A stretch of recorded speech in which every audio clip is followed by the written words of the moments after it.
I'd like to introduce Tom Coughlin. I'd like to have him give a different kind of a technical talk, so let's hear about the art of brewing. Thank you very much, Charlie. Actually, we're going to talk about one of the oldest technologies in the world. So, the art and pleasure of brewing.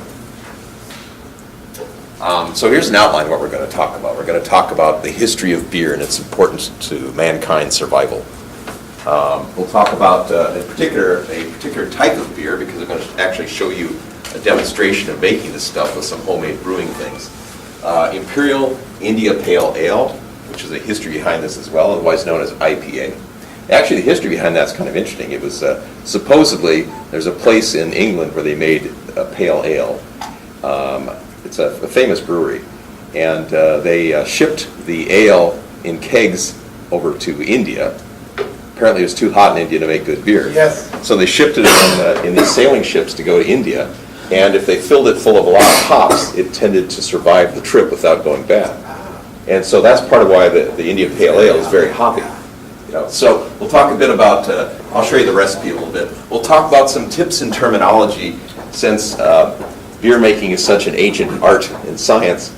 There's some really weird ancient terms that they use, so I'll talk a bit about those.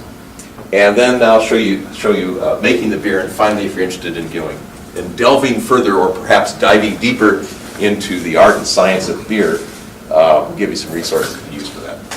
So first of all, some odes for beer. From famous people of various sorts. This is Thomas Jefferson. Beer, if drunk in moderation, softens the temper, cheers the spirit, and promotes health. And then Jack Nicholson said, beer is the best damn drink in the world. Russell Crowe from The Gladiator said, I have respect for beer. And finally, a man who lies about beer makes enemies. Stephen King said that. So, beer, as I said, is an ancient thing that people have done. And actually, mankind and yeast have had an interesting symbiotic relationship. This may be dating back 10,000 years, basically to the beginning of any kind of at least known civilization we've got.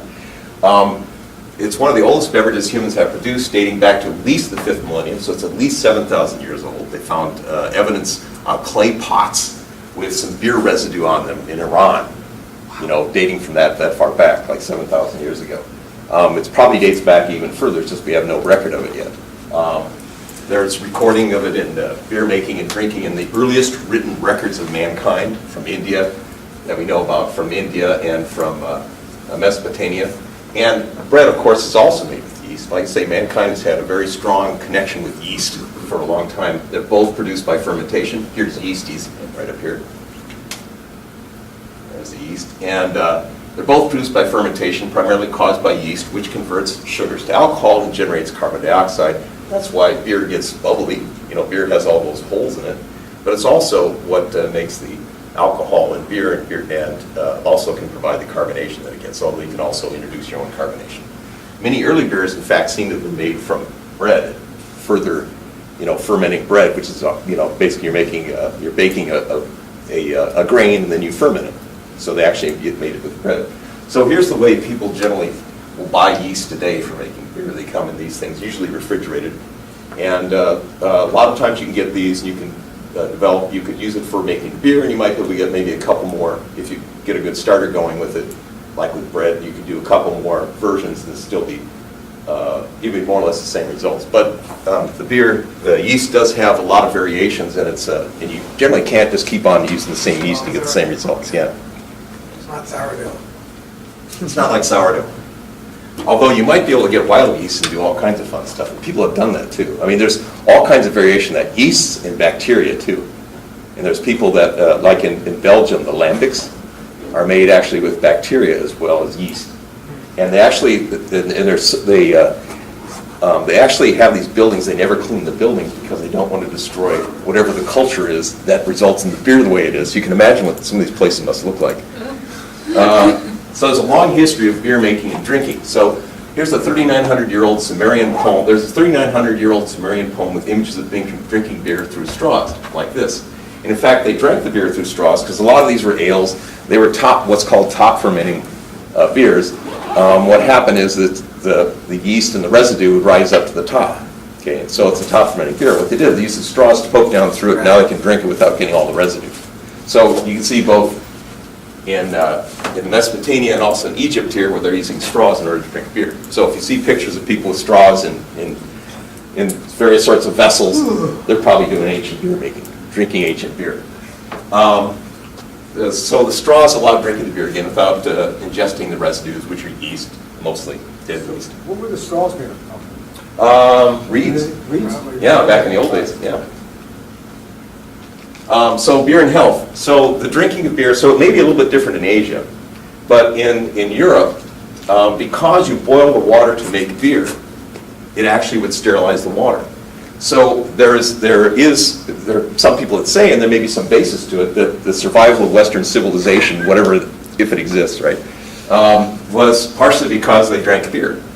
And most people would drink beer on a daily basis, so it really was part of their diet. It was part of the grains and the carbohydrates that would get in there.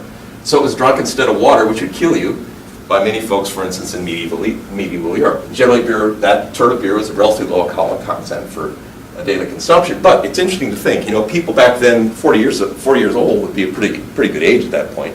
There were a lot of young people out there. So you got a lot of young people with all the hormones going, and they're slightly tipsy, and they're running things. So maybe this explains an awful lot of the history of Europe. Now in Asia it was a little different because they had tea. And tea, you boil the water too. That's correct. Yeah, but it's another way to get clean, essentially to ingest clean water with a stimulant of a different sort there. That doesn't mean they didn't have their own versions of beer or alcohol either. Yeah, so I think you're going to talk about like the Crusades? No, that's about all the history I'm going to give you. No, but there's a story, right? Like, because the Go ahead. Europeans drank beer, Yeah. which is like some healthier than water, people in the Middle East that were not alcoholic drinkers, but drank, in fact, they were actually made a big impact on the medieval days during the Crusades. One was the healthy supply of liquids, and the other one was drinking raw water, like the Islamic states and things like that. It actually made a big impact on that kind of war history. You mean that the Islamic fighters had died more often? Yes, that's correct. Really? Oh, I didn't know that. Yeah. Huh. And the The bugs Europeans got 'em. drank the beer, actually. Drank beer, yeah. We're healthier.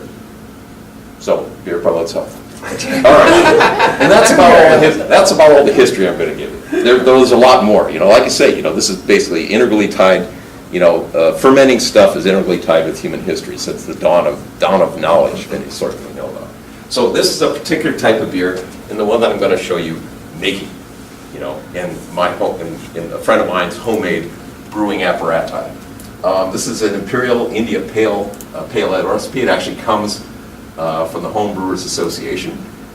They call it a hop hammer, and the reason why is because it's got lots of hops in it. I probably got $50 worth of hops in it. This thing. It's pretty, yeah. It's a very expensive beer. Yeah. It resulted in about 5 gallons. So hop hammer is supposed to be a clone of Pliny the Elder, which is from Russian River Brewing Company. So this is supposedly a way to make something like that in Santa Rosa. And so it's got a lot of hops in it and fairly high alcohol. In fact, we got about, let's see, average alcohol by volume was 8.8. We actually measured about 9 when we made it, and I'll show you that as we go through the process. So it actually was pretty tasty. The only problem we got is it involved dry hopping. And this is the first time we ever tried dry hopping. Dry hopping is after you've done the boiling and all that, and you're fermenting the stuff. Then what's called a secondary ferment, second time you're fermenting, you add in hops for a while.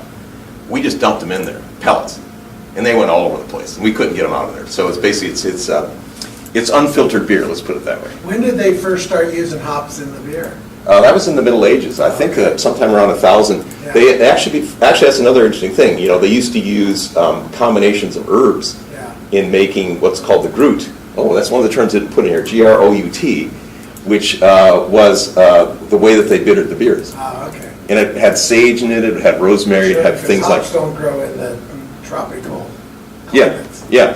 So or it didn't have anything like that. Right. In the early days, it's probably just a grain beverage. Yeah. But the bittering, the original seasoning and bittering was actually it would have heather and things of that sort, and that's some of the early ones. And there's still some people that will try to make, beers with those kind of flavors. It's going to be very, very different than hops, because hops have its own oily, particularly, but it was right around, I think, about 1000 AD or somewhere in that range, where people in Europe especially started going to hops. And even though it took a while to spread throughout the other area. So there were people that are making beers based on these herb roots for a long time. But anyway, so this is definitely a hoppy beer. And for those who like IPAs, this is extremely IPA. Yeah, here's the, let's see, there's the international bittering units. It's about 100 of these, so those of you know this. And I'll show you some scales here, you get an idea what that's like. So anyway, so there's a recipe here. And here basically are the ingredients we used. So one of the basic ingredients is, they say malt, they're generally talking about barley.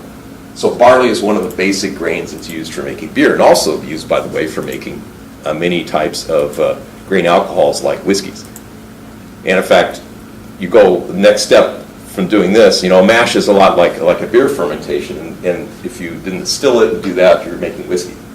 So this is like, it's related to the whole grain alcohol stuff. So you got wheat malt, these again are different types of barleys. They're roasted slightly differently. We didn't do our own roasting. We did all grain, unlike what we'll do when we go to the brew place. So we actually ground up the grains, I'll show you that.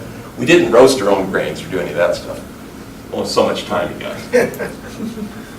So we bought different types of grains, different kind of roasts. They have different kind of flavors there. And then we had buku types of hops. Like we had Warrior, Chinook, Simcoe, Columbus, Wow. Centennial. Did you just buy a kit or something? No. We went out. There's in Santa Cruz. There's this organic, of course, brewing supply place, right? So we got all our stuff from there. Did you put any kale in it? No, but I do like to throw a little bit of rosemary in some of my stuff because I like the flavor. Yeah, but I didn't put any kale in it. And then we had this White Labs ale or White Labs yeast we were using. Okay, I think that's one we were using there. No, I think it was white yeast was the yeast we were using. Actually, you'll see it. And then we had even more hops because we didn't have enough already. This is for the dry hopping.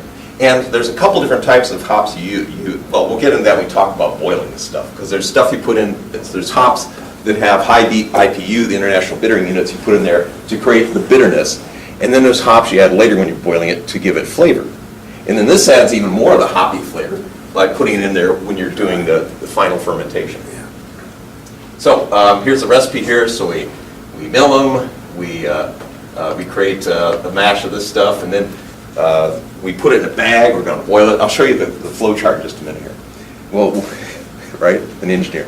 So we put it in a bag and we boil it, and you boil it for a long time, and you boil it some more, and then we'll go through this whole process I'll show you here. And we do all this stuff when we boil it, and we have to cool it down after it goes through this process of boiling and sparging. Boiling to create the wort and sparging that, and then you have to cool it down real fast, and then eventually we inoculate it with the yeast, and that's when it starts fermenting. And we didn't do a keg route, we went with the bottle route. And they actually, part of this recipe was using corn sugar instead of a croisoning like we usually do, which is where you take some of the initial malted sugars, and we put those back into the bottles. This time we put this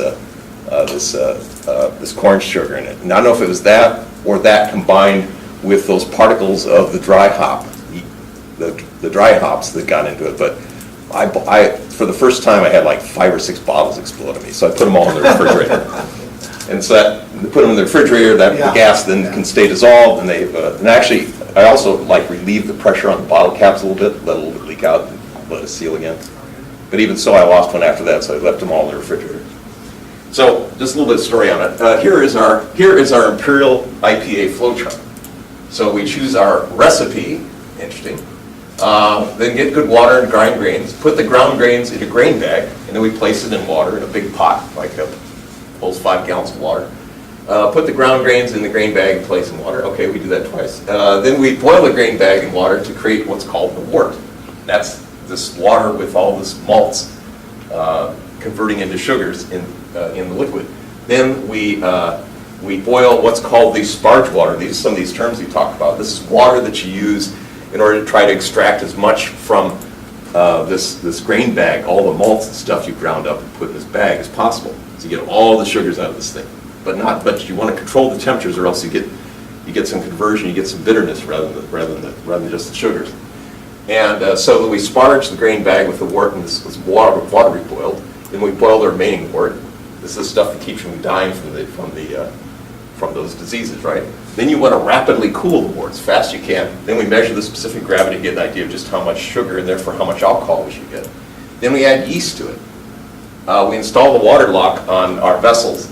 They're 2 plastic carboys that we used for fermenting this stuff and letting them bubble away with carbon dioxide, creating the carbon dioxide and the alcohol from the yeast. And then after it's done that for like a week, then we siphon the beer from the dregs at that point, which this is top fermenting, so they're on the top. And then we start the secondary fermentation. At this point, we're working in glass carboys. I'll show you all this stuff. And at that point also, and the secondary fermentation, that's where we did the dry hopping. So we actually end up with 2 weeks, because I was gone 1 weekend doing IEEE stuff, instead of 1 week on that. So the second week, we did this dry hopping at it, dumped a whole bunch of yeast. Normally, hops into the it. 2 fermentations would take place within 1 week? No, you do 1 week of fermentation, then you transfer it from the dregs into another vessel and ferment it for another week or 2 weeks. It all depends on the recipe. And then What exactly is dry hopping?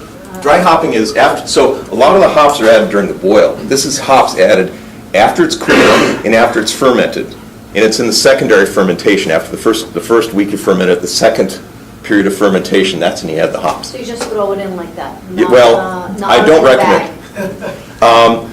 Because you're talking about So yes, and hops come in different forms. You actually get the whole hops, which is really a nice little flower with a good smell to it. You can really smell the hoppiness in it. That's probably the best way of dry hopping.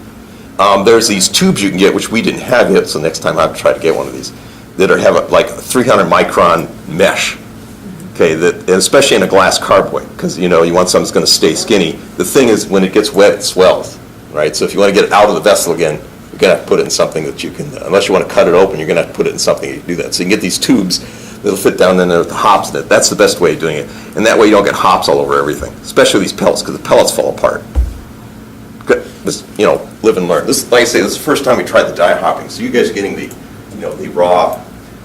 So then you do add sugar or krausening. Now, krausening is some of this wort, saving some of that, then adding it back in before you put in the bottles. Because if you don't do that, if you don't either put something there to get some fermentation going in the bottles, you're going to have a flat beer. You've already done all the fermentation it's going to do. There's not going to be much more gas in the thing. So if you want it to have gas in it, you've got to create the gas there, and that's done by additional fermentations. You have to have some source of sugar back in the bottle that then the yeast that's still in there is going to work on and generate a bit of carbon dioxide, but not, in our case, too much. By the way, also I noticed when I put the raw rosemary in there that I would also get a lot of carbonation. This is the worst. I never had bottles that broke, but I did get when I opened the bottles up, serious suds out of it. And then you age and enjoy. And depending upon the kind of beer, you can age it longer or should age it longer or shorter. Beer in general, you're going to drink it a lot sooner than you drink wine. Generally within a few months of making it. On the other hand, there are some of these richer beers and stronger beers that actually will change their flavor over time, and they may actually, like stouts or porters, things of that sort, which might have a flavor you like better if they sit for a longer period of time, but you're generally probably 2 years is a long time for a beer. Yeah. I actually had some beer that was 10 years old and it tasted like a long time. So let's talk about some of these weird terms which come from Old English. Wort is one of these, W-O-R-T. It's the unfermented or fermenting infusion of malt that after fermentation becomes beer or mash. The mash is if you're making whiskey.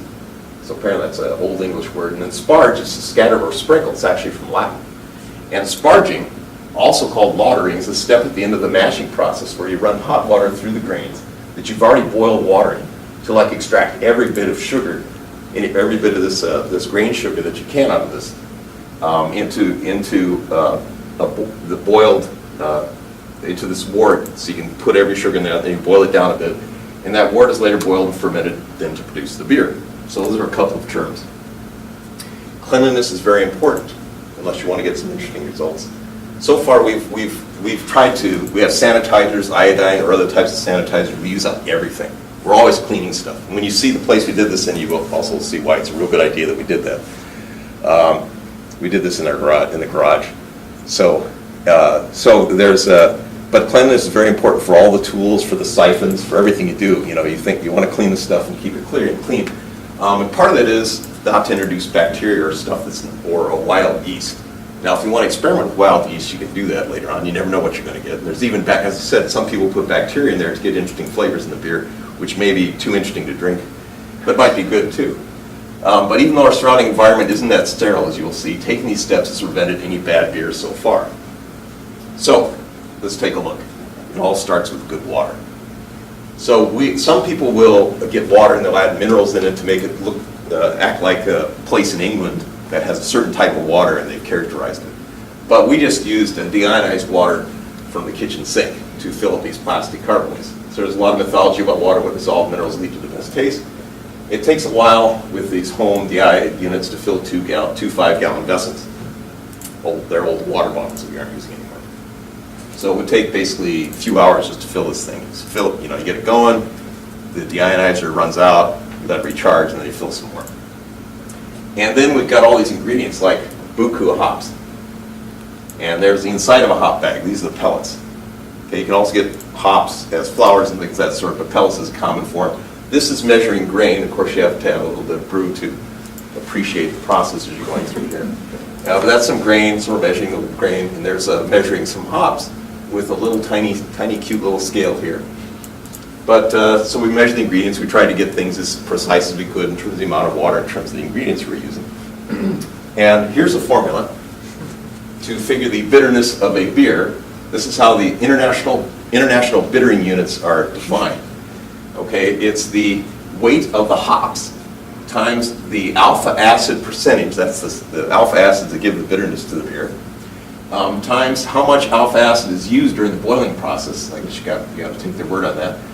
Divided by the volume of the wort in gallons and adjusted by a factor 1.34 to make this work with English units. Okay, so the alpha acid percentage, that's influenced by many factors, cultivation method, species, time of year, and hops are often sold labeled with this percentage. This UAA, the alpha acid used during the boiling process, is actually used during the boiling process, and the VW is the volume of the wort. And so that's a little bit about these units here. And if you buy, and now here is beers and how much IBU units they have. This goes from 0 to 120. So the Imperial IPA is actually, can be off the chart here. It's up to 120 here. So this is like serious hops. There's another one down here too, American barley wine, and that has a wide range. Barley wines are actually even stronger beer. So they're like be above 10% of alcohol, so they're more like a wine. So here's again all these the hops that we used here. Some of them are for flavor and some of them were for the bitterness.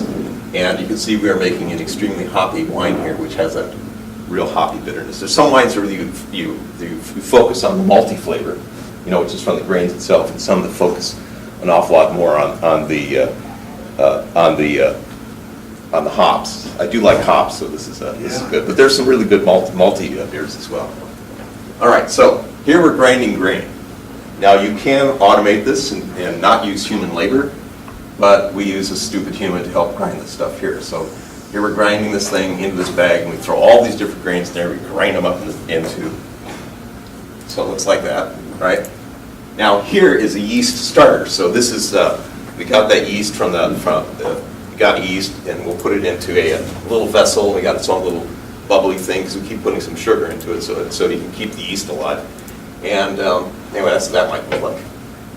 And this is again, grinding the grain from that hand-done grain grinder. Now here's our homemade gravity feed sparge and wort system. So this is a grain bag sitting in all this water, boiling, and that's called the wort. So there's a heater here. Then we've got up here the sparge water, okay, and it has its own heater here, so we boil that in this gravity feed, because then we have this obviously sophisticated device here, which is where we put the grain bag after we boiled it and got as much stuff as we can direct boiling it, then we lift it up and put it up there, and then we run more hot water we boiled here in this sparge water through this thing, and then eventually we've got another spigot and a pipe that goes down there, so we add that water back into our boiling vessel and then boil it down. So that's the basic process, and this is the very sophisticated apparatus for doing that. Obviously, built to over great length, and many experts are using this. So the process of boiling the grains in the water converts the starches into sugars, and that's what the yeast likes to eat. And you move the grain again into the sparging vessel, pass the water and additional hot water over the grains, and put it back in here, and use gravity to help us do that feed. Otherwise, it's a lot harder. So it's nice. We actually built this in the last year. Before that, it was a bit more work to make this stuff. So here is the grain bag just put into the water in the start, and after it's been boiling for an hour or something like that, you've got a lot of stuff that's obviously going into the water from the grain bag. So that's these starches being turned into sugars and the various components and organic stuff from the grain that's in there. So this is near the finish, and here's a little temperature gauge we're using to measure the temperature, because we're supposed to stay a very controlled temperature while you're doing this. So you turn on the gas underneath this thing, cook this thing, but you want to keep it in a certain temperature range all during this process. And then here's sparging. So now here's that sparge water we got boiling here. We have, from the sparge water vessel, we've got this thing here, the whole bunch of holes here. The grain bag has been moved up here, out of here. That's why the water level's so far down. And now we're adding additional water, hot water, that comes from these holes in this copper tube here, down into that our sparging vessel here, this sophisticated sparging vessel. And we've got stopcock here. We're letting that water from here go through here, down to here, to extract every bit of those sugars that we can out of that grain, but not too much. If you go too long, you'll start getting other things besides the sugars. So all this stuff is a matter of timing, and as you can see, it's a very sterile environment that we're working in here. So boiling the water with hops. Okay, so hops, we put them in their own bag. Now this is hops during the boil, not the dry hop, which happens later on. So here's the hops come in a bag like this. We cut it open and we put that stuff into whatever hops are doing into the bag. Now we add different hops at different point in time. We just throw them into the vessel where we got this wort after we've done the sparging, and that's sitting in there. This bag sits in there, and then we pull it out and we'll add more hops into the bag over time. So some stuff is in there for like maybe the bittering stuff's in there maybe for 20 minutes, and then as we get, we had different sort of flavoring hops to use, some which are added like 0 minutes, right? So all you're doing is just getting the essence, the essential oils and stuff for giving you the flavor in the beer. So right after we've done, so here's our hop bag. As you can see, it's expanded a lot. Just has these little pellets in there. Now they're full of water. They're really big. And actually, we had a couple of them we were doing there. And we pulled it out. We pulled those out after boiling them in wort. With the different types of hops for bitterness and flavor. But then we want to cool it to as close to room temperature as quickly as possible. And there's various ways of doing that. Our particular way is we have this copper coil that we run water from here, and the outlet goes into a washing machine, so we can use that hot water for a good purpose. And we cover it with aluminum foil, and we basically shake the copper coil in there, and it actually leads to good heat, to better heat transfer than if you just sat in there, to try to cool the stuff as fast as possible. This may take maybe 20 minutes or something like that to do this, to get it as cool as we can. Generally what we've done is we will then let this, we'll put it in the jars are going to do the ferment, the vessels are going to do the fermentation in, but we will leave it sitting overnight before we inoculate it in the morning, just to make sure it's cooler and not too hot for the yeast. Yeasts like to live in a certain temperature range. They do their best work. But before we did that, or the process of transferring them from that, there's one more step that I didn't show here, which is from the wort bottle into these vessels where we're going to do the fermentation. We look at the specific gravity. And so this one says it's 9.5% alcohol. It looks at the specific gravity of the water relates to how much sugar is in it, and that then relates to how much alcohol you may expect to get in when it's done with fermentation. Now, here's pitching the yeast. So it actually was an imperial, oh yeah, they recommended this stuff at the, I've never done this one before. This is not a cheap yeast. It has 100 million cells, it says. Imperial organic yeast. So apparently it's a yeast that was made for making imperial, an imperial IPA or imperial ale or anything like that. So this is what this nasty stuff looks like. So we stir it up to get all those yeast in suspension. And then we pour them into these vessels, and there it's in there. And by the way, this is an interesting thing here. This actually is a temperature monitor. So you got this strip on the outside, and the colors will indicate what the temperature is. This is kind of a useful way of monitoring what your temperatures are visually. So we add yeast to the wort. Now, an important step is yeast. Fresh yeast likes oxygen. So we want to aerate this thing. So actually, at one point, we actually would inject, oxygen from an oxygen tank into this thing, and then we'd shake it up. But we finally just figured it didn't matter. That air was good enough, that you shook it up enough. So that's me shaking a bottle of this inoculated wort, and you shake it maybe for 5 minutes total, each one, just to get vigorously, to get a lot of the oxygen in there. It's critical early fermentation of the yeast. The yeast uses oxygen to get good cell membranes, which allows it to reproduce well. And it can only produce some of the sterile, certain unsaturated fatty acids it needs to get good cell growth in the presence of oxygen. And if you don't do that, your yeast doesn't grow as well. So that's why you want to oxidize this stuff, which can cause inconsistent or long fermentations or even undesirable flavors and aromas. So after fermentation, we're going to avoid exposing the beer to oxygen. So this is the only step where we want oxygen. After this, we try to avoid oxygen because the yeast wants it.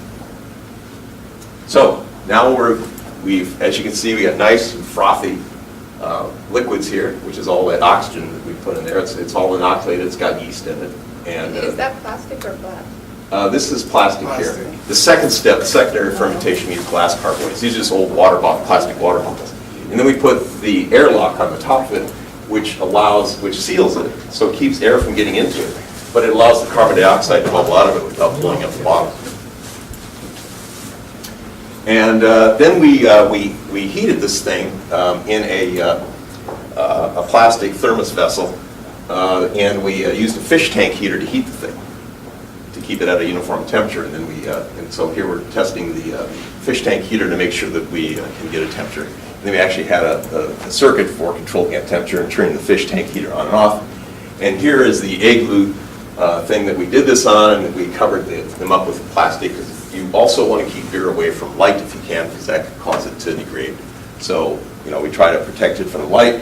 We're trying to keep it a nice temperature the yeast likes, maybe 70 degrees Fahrenheit, something like that. Good, nice hot yeasty temperature, where the things that mold likes. So 1 week later, we've got the fermented beer. It's a top fermenting beer. You have some junk on the bottom, but you have an awful lot of junk on the top. So that's ales and things like that. The lagers, actually the most common beer that people drink today is actually a bottom fermenting beer, and you tend to get all the stuff at the bottom. The lagers, those are like your Budweiser and stuff like that. They're good lagers too, but Use a shorter straw. use a shorter straw, right? So we then, here's after done, so we siphon the beer off into, this is a glass carboy here, for the secondary fermentations go from that. So we're separating the beer as much as we can now from those dregs, from the primary fermentation. So, whoops. Okay, that's the next one. Okay, so now we do a secondary fermentation, those glass carboys is what we're doing. And so we get again, but we also added this dry hopping. This is this mess we created with all those pellets we dumped into this thing. We never could separate them out of there.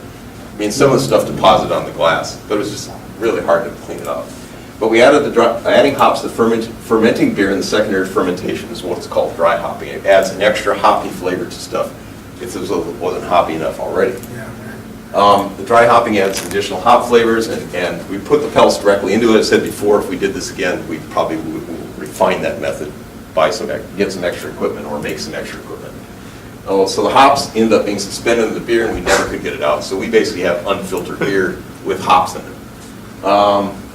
And also corn sugars rather than krausening, which is that process where you put the malt you saved up and didn't ferment and put that in there instead. Some sort of combination of having that extra yeast, the foreign bodies in it that we usually don't, plus maybe this corn sugar that cause these things to have a lot more carbonation. I mean, I basically would pour out a glass of foam. I'll show you in a minute. And it takes a while for it to clear down. So it had a lot of carbon dioxide in it. So several of my bottles broke, and I partially opened the bottles to relieve the pressure, and even that didn't do enough. So I put them back in the refrigerator. So we also use sophisticated apparatus for adding and mixing the sugar or krausening. So here is the boiled material, we're pouring it into these vessels. Then we have the sophisticated stirring device here. Some of you may recognize as a drill with a very long stick on the end of the thing. We use that to stir the in this stuff, the sugars or the croisening material. And the reason why I want to stir that up, of course, you need again to have some beverages to be able to really appreciate this, is that we want to bottle the thing. So what we do is we will then siphon off of those secondary fermentation vessels into the individual bottles and try not to lose as much beer as we can in the process. And then we cap them. So we have this caps here, and then we have this thing that you use it to seal the cap. And then it ferments some more, hopefully not too much though, in the bottle, and that gives you your nice fermented beer after it's aged for a few weeks. So you can also put it in a keg, right? And then you can carbonate it with carbon dioxide and do that directly at the time of consumption. That's another way people do this. But we generally let it sit for a few weeks to age before drinking. And again, unlike wines, most beers are best if drunk within a few months of production. So here's some references if you're interested in getting more of this. I actually am a member of the American Home Brewers Association. And here's that Imperial IPA recipe. Here's some of the things I use for the brief stuff I talked about, the history of beer making. There's a Wikipedia article, and here's where those beer quotes came from. So there actually are some other quotes that I didn't use. There's one from Benjamin Franklin that said, well, that's alluded to Benjamin Franklin, though it's misquoted. The alluded quote is that beer is God's proof that he loves us, right? It actually was originally wine is God's proof that he loves us. But anyway, thank you all for listening. And as I said, you basically poured a glass of foam on this thing, and it took a while before it would settle down, but it's nice and hoppy. Yeah.